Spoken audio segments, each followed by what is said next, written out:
नमस्कार। मेरा नाम डॉक्टर अजय सोलंकी। मैं एक आयुर्वेदा कंसल्टेंट हूँ।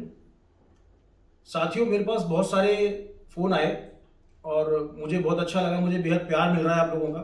Thank you very much for that. और बहुत से लोगों ने मुझे कहा कि डॉक्टर साहब, हमें कुछ ऐसी चीज़ों के बारे में अवगत कराइए, क्योंकि आप हमेशा बोलते रहते हैं कि प्री डायबिटिक का जो आंकड़ा है वो 15 करोड़ के आसपास पहुंच चुका है और डायबिटिक का आंकड़ा जो है वो 11.5 करोड़ है। तो क्यों ना हम प्री डायबिटिक के साथ साथ ही अपनी सारी चिकित्सा, सारे लक्षणों को जान लें, तो कम से कम हम उस स्टेज पे नहीं पहुंच पाएंगे जहां हमें डायबिटीज से ग्रसित होने की जरूरत पड़े। तो मैंने पूरी कोशिश करके कुछ पॉइंट्स लिखे हैं और मैं आज अपने दर्शकों को पूरी कोशिश करूंगा कि मैक्सिमम में कवर कर पाऊं, है ना।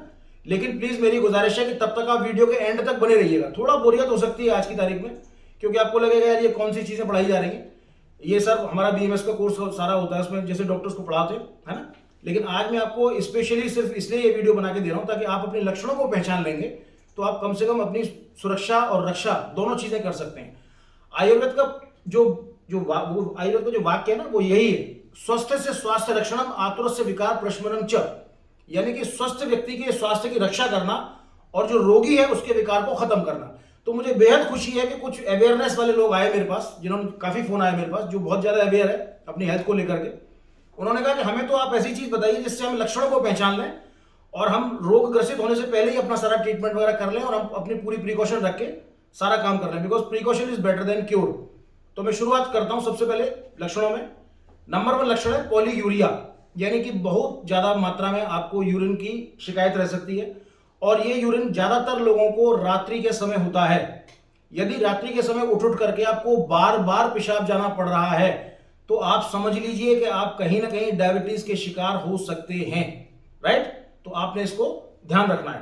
दूसरा, पॉलीयूरिया के साथ साथ आपके जो मूत्र है उसमें गाढ़ापन भी होने लगता है। ये बहुत ध्यान देने वाली बात है, बहुत से लोगों को पता नहीं चलता, लेकिन अगर ध्यान रखेंगे तो इस बात का भी पता चलेगा कि बहुमूत्रता के साथ में पेशाब जो है वो धीरे धीरे गाढ़ा होने लगता है। और जब भी पेशाब गाढ़ा होने लगे तो आप कम से कम यूरिन टेस्ट करा लें, एटलीस्ट यूरिन टेस्ट और HbA1c तुरंत करवा लें फटाफट।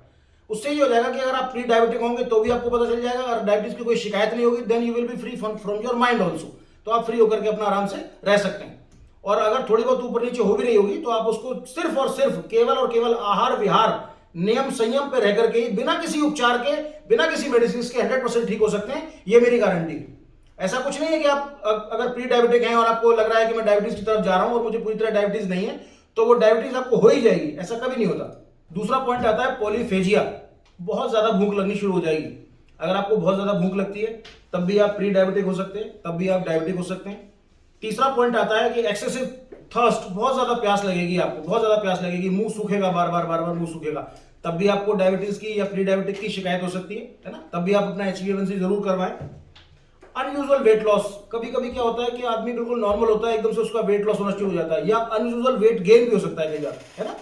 और मैं खासतौर से एक चीज और बताना चाहूंगा कि जिनके पेट पर मांस चढ़ गया है, जिनके पेट पर मांस चढ़ना शुरू हो गया है, वो प्लीज बहुत ज्यादा अवेयर रहने की उनको जरूरत है, क्योंकि ऐसे पेशेंट्स में डायबिटीज बहुत जल्दी घर करती है। तो अगर आपके पेट पे मांस चढ़ रहा है, धीरे धीरे फैट बढ़ रहा है, मेद की जो चीज है वो ज्यादा बढ़ रही है, मेद बढ़ रहा है आपका, तो आप समझ लीजिए कि आप प्री डायबिटिक होने की बहुत जल्दी चांसेस हैं आपके। तो अपना हेल्थ को बहुत ज्यादा ध्यान रखिए। इसके बाद आता है फैटिग, यानी कि बहुत जल्दी आपको ना ऐसा लगेगा थकावट होने लगी है, जरा सा काम करेंगे तो आप थकने लगेंगे, ये भी एक लक्षण है। ब्लड विजन, बच्चों को कई बार मैंने देखा है कि बोर्ड पे कुछ दिखाई नहीं देता, एकदम से ऐसे अंधेरा आने लगता है, कुछ बड़ों को भी अंधेरा आने लगता है, चलते चलते आंखों के सामने अंधेरा आ जाएगा, या फिर प्रॉपर आपको दिखना बहुत ज्यादा बंद हो जाएगा, एकदम से आपको लगेगा यार मुझे चीजें क्लियर नहीं दिख रहा है। इसका कारण कई बार चश्मा भी हो सकता है। आप हमेशा डायबिटीज में ना समझें कि अगर ब्लड विजन हो रहा है या आपको चीजें स्पष्ट नहीं दिखाई दे रही हैं तो हमेशा ये डायबिटीज का कारण नहीं होता, कई बार चश्मा भी लग सकता है आपको। तो आप इसको मिक्स ना करें कभी किसी चीज को, पहले आंखों वाले डॉक्टर को दिखा लें। अगर आपको चश्मा लगना है तो चश्मे का नंबर दे देंगे वो आपको, उसके बाद अगर आप चश्मे के साथ प्रॉपर देख सकते हैं तो इसका मतलब कोई डायबिटीज वाली शिकायत नहीं है आपको। लेकिन अगर चश्मा प्रॉपर है आपका, उसके बावजूद भी अगर आपको ब्लड विजन लग रहा है तो आप प्लीज अपना HbA1c और यूरिन टेस्ट जरूर करवाएं। इसके अलावा आपको नोजिया हो सकता है, वोमिटिंग हो सकता है। कभी कभी नोजिया वोमिटिंग किसी को भी हो जाता है, कभी कभी नोजिया वोमिटिंग में घबराने की आवश्यकता नहीं है आपको, चलते फिरते कभी भी हो सकता है। बहुत से लोगों को मोशन सिकनेस होती है, सफर करते समय भी आपको नोजिया वोमिटिंग फील हो सकता है, इसका मतलब आप डायबिटिक नहीं है। आप बिल्कुल गलत चीज मत लीजिएगा अपने दिमाग में कि नोजिया वोमिटिंग मुझे हो रहा है तो मैं डायबिटिक ही हो गया। नोजिया वोमिटिंग मतलब रिकरेंट नोजिया वोमिटिंग जिसको रहता है वो जरूर अवेयर होना चाहिए, उसको HbA1c अपना जरूर करवाना चाहिए।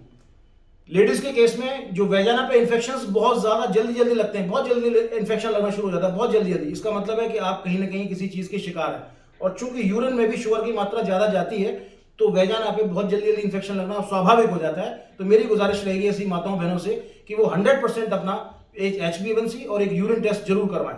और मैन और वुमेन दोनों में बहुत कॉमन सा है जिसको कहते हैं फंगल इन्फेक्शन। उनके प्राइवेट पार्ट के आसपास ना फंगल इन्फेक्शन की शिकायत हो जाती है, जिसको खारिश कहते हैं। वो दाद, खाज, खुजली, इस तरह की कई चीजें बन जाती हैं। वो भी प्री डायबिटिक या डायबिटीज का कोई कारण हो सकता है, अनयूजुअल भी हो सकता है। ऐसा नहीं कि मैं ये कह रहा हूं कि हमेशा ही आपको होता है। कई बार बारिश के मौसम में कपड़ा एक बार बार रिपीट करने पे भी हो जाता है, मतलब एक ही कपड़ा लगातार पहन रहे हैं आप, एक ही कपड़ा लगातार पहन रहे हैं, एक ही कपड़ा लगातार पहन रहे हैं। बहुत से स्टूडेंट्स को मैंने देखा है वो अंडरगारमेंट्स चेंज ही नहीं करते हैं। तो ऐसे लोगों को अगर कोई फंगल इन्फेक्शन लग रहा है तो उसका मतलब वो डायबिटिक नहीं है, वो अनहाइजीनिक की वजह से उनको इन्फेक्शन लग रहा है। तो अनहाइजीन में और डायबिटीज में फर्क है, इस बात को भी आप थोड़ा ध्यान रखिएगा। अगर कहीं कोई आपको घाव हो गया है या कोई कट लग गया है, अगर आपको वो लगता है कि यार मेरा हील होने में समय ले रहा है, ये इतना अनकॉमनली है, ये ज्यादातर लोगों को तो जल्दी हील हो जाता है, नॉर्मली हील हो ही जाता है, लेकिन अगर आपको लगता है कि मुझे थोड़ा घाव हो गया, कहीं कट लग गया, वो हील होने में समय ले रहा है, तो डेफिनेटली आपको HbA1c और अपना यूरिन टेस्ट एग्जामिनेशन करवाना चाहिए प्रॉपरली। कहीं आप प्री डायबिटिक या डायबिटिक तो नहीं है। इसके अलावा आता है आपके पैलेट, टंग और टीथ के ऊपर मटेरियल लगना शुरू हो जाते हैं फालतू, उससे आपके दांत बहुत कमजोर हो जाएंगे। जिंजीवाइटिस, गम का इन्फेक्शन लगना बहुत जल्दी हो जाता है। अगर आपको लगता है कि मसूड़ों में मेरे बहुत जल्दी जल्दी इन्फेक्शन लग रहा है, तब भी वो एक डायबिटीज की शिकायत हो सकती है। मैं दोबारा रिपीट करूंगा इस बात को कि हमेशा जिंजीवाइटिस का कारण डायबिटीज नहीं होता है। जिंजीवाइटिस का कारण अनहाइजीन भी हो सकता है, पुअर हाइजीन भी हो सकता है, पुअर हाइजीन ऑफ डेंटल भी हो सकता है। अगर आप ब्रश ही नहीं कर रहे हैं, या ब्रश को प्रॉपर यूज नहीं कर रहे हैं, या टूथपेस्ट आपका अप टू द मार्क नहीं है, राइट, या आप 2 टाइम ब्रश नहीं करते हैं, या आपको खाना खाने की गंदी हैबिट है कि आप सोते समय भी गुड़, मिठाई, इस तरह की चीजों को खाने के बाद ब्रश नहीं कर रहे हैं, तब भी आपको जिंजीवाइटिस हो सकता है। तो आप कंफ्यूज ना होइएगा किसी भी चीज में, ये सारी चीजें क्लियर करके चलिए। मैं उन लोगों को कह रहा हूं जिनकी हाइजीन, पुअर हाइजीन नहीं है, जिनकी हाइजीन बिल्कुल ठीक है, उसके बावजूद भी उनको लगता है कि मेरे मसूड़ों में मुझे प्रॉब्लम आ रही है, बार बार मुझे प्रॉब्लम आ रही है, तो ऐसे टाइम पे आप जरूर HbA1c अपना करवाएं, ताकि कम से कम आपको पता चल सके कि कहीं आप प्री डायबिटिक या डायबिटिक तो नहीं है। वो बहुत जरूरी होता है। कई बार आपको बहुत ज्यादा स्वेटिंग होना शुरू हो जाती है ना, गर्मी की वजह से भी हो सकती है, आपके एक्स्ट्रा एनर्जी लगाने की वजह से भी हो सकती है, कई बार घबराहट की वजह से भी हो सकती है। सारी चीजों को मिक्स मत करिएगा कभी भी। मैं ये नहीं कह रहा कि एक्सेसिव स्वेटिंग का एक ही कारण होता है कि सिर्फ डायबिटीज है तभी हो सकता है। एक्सेसिव स्वेटिंग अगर आप नॉर्मल बैठे हैं, सबको आपके आसपास 4-5 लोग बैठे हैं, 10-20 लोगों के बीच में आप बैठे हैं, किसी को भी स्वेटिंग नहीं हो रही, लेकिन आपको ज्यादा स्वेटिंग हो रही है, तो आप प्लीज अपना 100% एक बार HbA1c जरूर करवाएं। लेकिन इसका मतलब मैं दोबारा कहूंगा, बिकॉज मैं आयुर्वेद का कंसल्टेंट हूं, मैं दोबारा आपको एक चीज याद कराना चाहूंगा, जिनकी पित्तज प्रकृति होती है उनको भी एक्सेसिव स्वेटिंग हो सकती है, वो उनकी पित्तज प्रकृति के कारण होता है। इसका मतलब वो डायबिटिक नहीं हो गए, लेकिन फिर भी मैं चाहूंगा कि कम से कम रूल्ड आउट करने के लिए आप एक बार HbA1c को जरूर करवाएं। इसके अलावा बहुत सारी ऐसी चीजें हो जाती हैं जो आपको वैसे ही लगने लगेगा कि आपको ना आराम करने का मन करेगा कि जरा सा कोई काम कर रहे हैं तो मैं रेस्ट कर लूं, या मैं काम ही ना करूं, बिल्कुल रेस्ट ही करता रहूं। उसको कहते हैं कि रेस्ट की आपको ना मतलब एक तरह से कहते हैं कि टेंडेंसी हो जाएगी आपकी कि भाई मेरी टेंडेंसी रेस्ट करने की, लेथार्जिक हो जाओगे आप कि मुझे काम ही ना करना पड़े कुछ भी। कहीं आप डायबिटिक तो नहीं हो रहे हैं, कहीं आप प्री डायबिटिक तो नहीं हो रहे हैं। यहां मैं दोबारा बोलूंगा, आलसी भी हो सकते हैं आप। अपने आलस को डायबिटीज से अपना कंपेयर मत करिएगा, मिक्स मत करिएगा।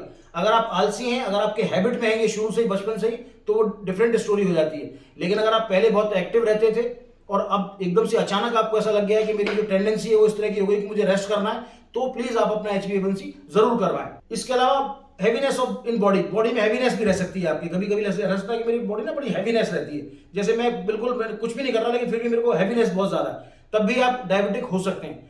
हैवीनेस आपकी और भी कारणों से हो सकती है, लेकिन फिर भी अगर आप अपना HbA1c करा करके रूल आउट कर लेंगे तो आपके लिए बहुत अच्छा रहेगा। सबसे बड़ा कारण नंबनेस होना।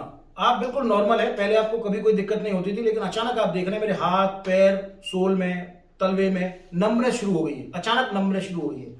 लंबे अगर आप सिटिंग कर रहे हैं तब भी नंबनेस होने का एक कारण हो सकता है कि बहुत लंबे समय तक आप बैठे हुए हैं किसी एक पोजीशन पे, that is also one cause कि भाई आपको नंबनेस हो सकती है। मिक्स मत करिएगा किसी चीज को। लेकिन आपको लगता है कि नहीं मैं बिल्कुल नॉर्मल बैठा हूं, मुझे कोई ऐसी दिक्कत नहीं है, लेकिन फिर भी मेरे पैरों में चुनचुनाहट होनी शुरू हो जाती है, मेरे को ऐसी नंबनेस शुरू हो जाती है, सुन्न पड़ जाते हैं, मेरे हाथ पैर सुन्न पड़ जाते हैं, मेरी पिंडियां सुन्न पड़ जाती हैं, मेरी जो पैर की जो नीचे की सतह होती है वो सुन्न पड़ जाती है ना।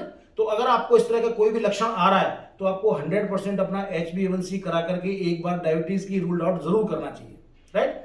ये थे कुछ गिने चुने लक्षण, इससे कहीं और ज्यादा भी हो सकते हैं। मैं सारी चीजें आपको नहीं पढ़ा पाऊंगा इतनी छोटी वीडियो में, लेकिन अगर इतना भी अगर आप ध्यान रखेंगे तो काफी हद तक समस्याओं को दूर रख पाएंगे और 100% आप अपनी डायबिटीज को भी दूर रख सकते हैं और पहचान करके उसको तुरंत, उसका precaution is better than cure वाला काम कर सकते हैं। और लास्ट में मैं सिर्फ यही कहना चाहूंगा कि इतने सारे लक्षणों को जान करके कुछ लोगों को साइकोलॉजिकली शुरू हो जाता है, बड़ी खतरनाक प्रॉब्लम शुरू हो जाती है कि डॉक्टर साहब ने उस दिन वीडियो बनाया था, ये समस्याएं तो सारी मेरे को हो रही हैं। तो मेहरबानी करके साइकोलॉजिकली इन समस्याओं से दूर रहिए प्लीज। अचानक अपने अंदर इनको ओढ़ने की कोशिश मत करिएगा और इनसे घबराने की भी आवश्यकता नहीं है। मैं ये वीडियो आपको डराने के लिए नहीं, आपको घबराने के लिए नहीं, बल्कि आपको स्वतंत्र रहने के लिए बना रहा हूं, ताकि आप हमेशा के लिए डायबिटीज से फ्री रहे, डायबिटिक फ्री रहे आप हमेशा, इसलिए मैं ये वीडियो बना रहा हूं आपको, राइट। तो प्लीज आप अवेयर रखिए अपने आप को, बहुत ज्यादा स्वस्थ रहिए, मस्त रहिए। Thank you very much.